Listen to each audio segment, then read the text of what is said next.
And then the final point, and this is important, was we mentioned how all 29 of the No Association studies had no control group. Well, we found the 12 studies that did.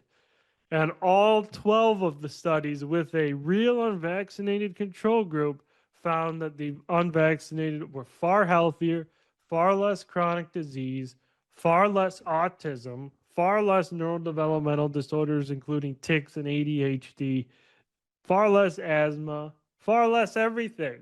So that Well, just kind of puts that debate to an end. So, yeah, in conclusion, vaccines are the most dominant risk factor for autism.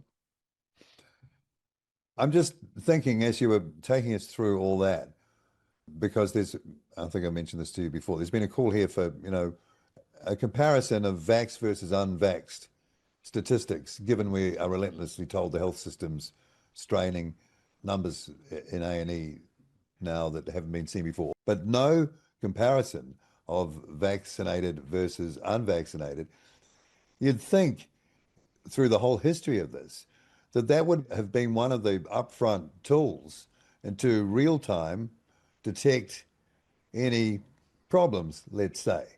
It's a simple thing to do, isn't it? That stats comparison, because presumably when you take a vax, it's registered somewhere. So that's with your name.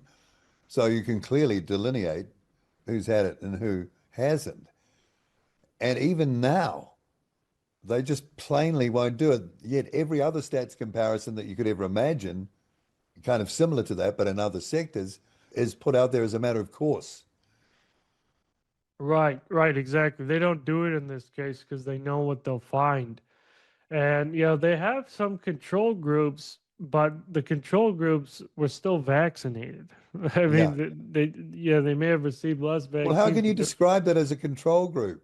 It's not. exactly, So exactly. You can't. it's You lying. can't.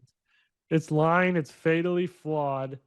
And you cannot assess causality like that. And they claim they do. They make causal claims. When they claim there's vaccines do not cause autism, that is a causal Yeah. claim that they simply cannot make. What about all those 107 studies in our report? They just pretend they don't exist. And so those dangerous statements are leading to this rise in autism.